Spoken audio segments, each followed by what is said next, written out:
Lorsqu'on évoque la tribulation qui s'abattra sur le monde pendant le règne de l'Antéchrist sur terre, de nombreux chrétiens pensent immédiatement à l'enlèvement. L'enlèvement est un événement apocalyptique au cours duquel Jésus-Christ vient chercher son Église, ce qui suscite un grand débat parmi les chrétiens, non pas sur l'événement lui-même, mais sur le moment précis où il se produira. Certains spécialistes pensent que l'enlèvement aura lieu avant la période de la tribulation. D'autres croient qu'il aura lieu à la moitié de cette période, c'est-à-dire après 3 ans et demi. Et le troisième groupe croit que les chrétiens feront face à tout ce qui se passera pendant les 7 années du règne de l'Antéchrist sur terre.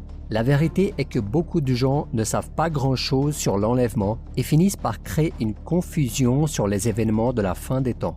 Donc dans cette vidéo, je vais vous présenter les points de vue sur l'enlèvement de l'Église et à la fin, je vous dirai quelle est mon opinion sur ce sujet. D'accord? Mais avant de commencer, n'oubliez pas de vous abonner et de cliquer sur le bouton like maintenant pour ne pas risquer d'oublier à la fin.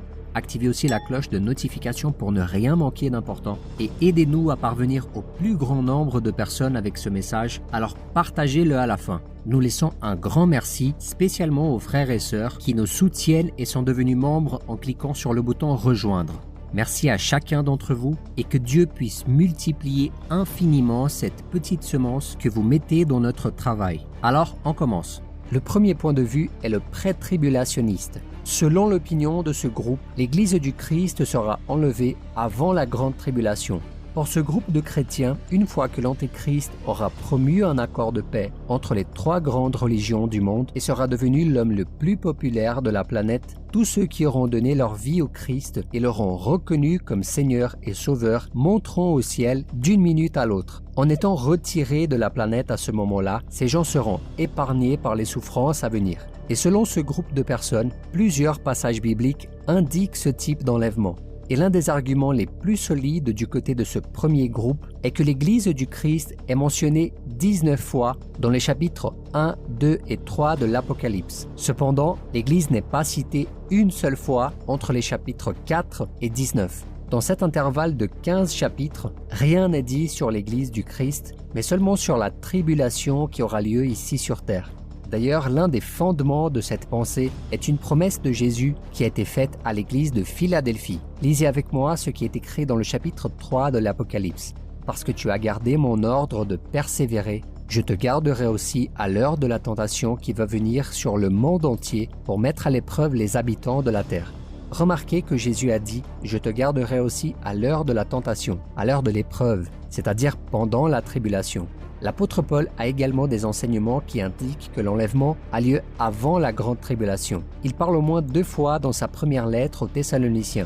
La première fois au chapitre 1 au verset 10 et la seconde fois au chapitre 5 au verset 9. Dans les 2 cas, l'apôtre mentionne que Jésus nous délivrera de la colère à venir car il ne veut pas que nous passions par cette période difficile mais que nous soyons sauvés. L'apôtre Pierre a également montré que Dieu délivrera son peuple de cette période de jugement tout comme il a délivré Noé du jour du déluge et Lot du jour de la destruction de Sodome et Gomorrhe. Voyons ce qu'il a dit. Il n'a pas épargné non plus l'ancien monde, bien qu'il ait sauvé 8 personnes dont Noé, ce prédicateur de la justice, lorsqu'il a fait venir le déluge sur le monde impie. Par ailleurs, il a condamné à la destruction et réduit en cendres les villes de Sodome et Gomorrhe pour les donner en exemple à ceux qui, par la suite, vivraient dans l'impiété. Il a délivré Lot, le juste, qui était profondément attristé de la conduite immorale de ces hommes débauchés. Ce juste qui habitait au milieu d'eux tourmentait en enfer jour après jour son âme juste à cause de ce qu'il voyait et entendait de leurs agissements criminels.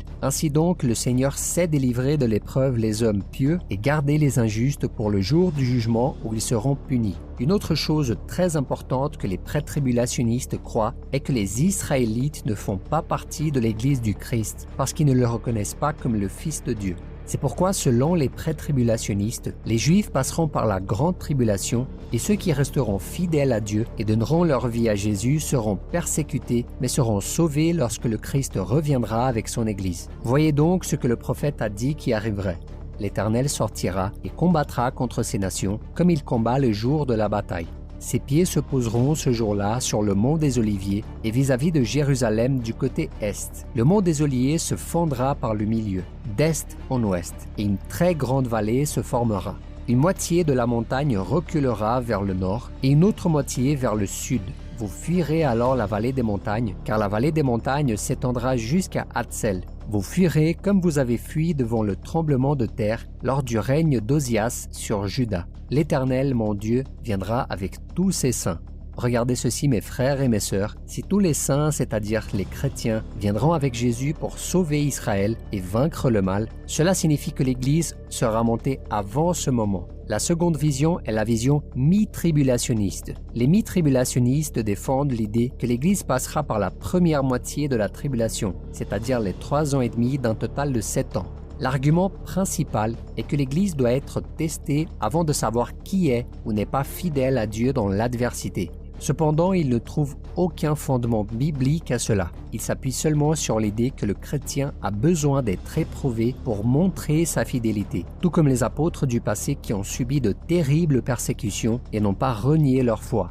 Les mi-tribulationnistes s'appuient principalement sur 2 passages bibliques. Le premier passage se trouve dans le chapitre 24. À cause de la progression du mal, l'amour du plus grand nombre se refroidira, mais celui qui persévérera jusqu'à la fin sera sauvé. Cette bonne nouvelle du royaume sera proclamée dans le monde entier pour servir de témoignage à toutes les nations. Alors viendra la fin. C'est pourquoi, lorsque vous verrez l'abominable dévastation dont a parlé le prophète Daniel établie dans le lieu saint, que celui qui lit fasse attention.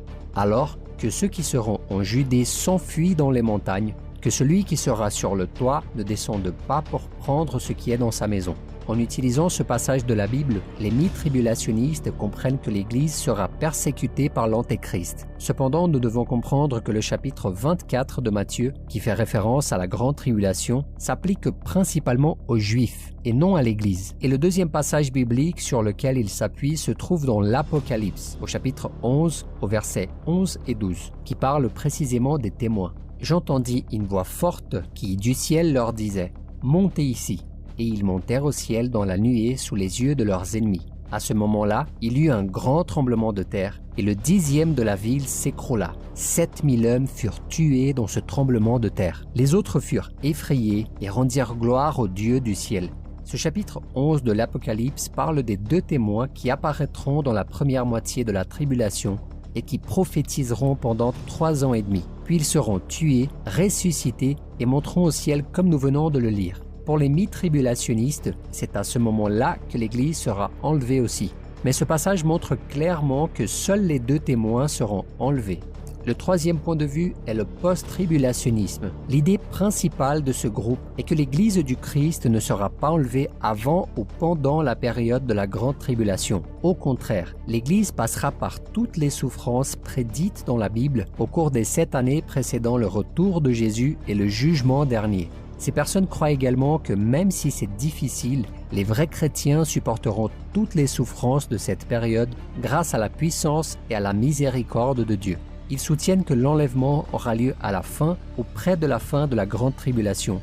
L'Église rencontrera le Christ dans les airs et reviendra ensuite sur terre pour le début du règne du Christ. En d'autres termes, l'enlèvement et la seconde venue de Jésus pour établir son royaume se produiront presque simultanément. Les post-tribulationnistes croient que la grande tribulation ne concerne pas seulement la colère de Dieu contre les pécheurs, mais aussi la colère de Satan contre les saints, c'est-à-dire l'Église du Christ.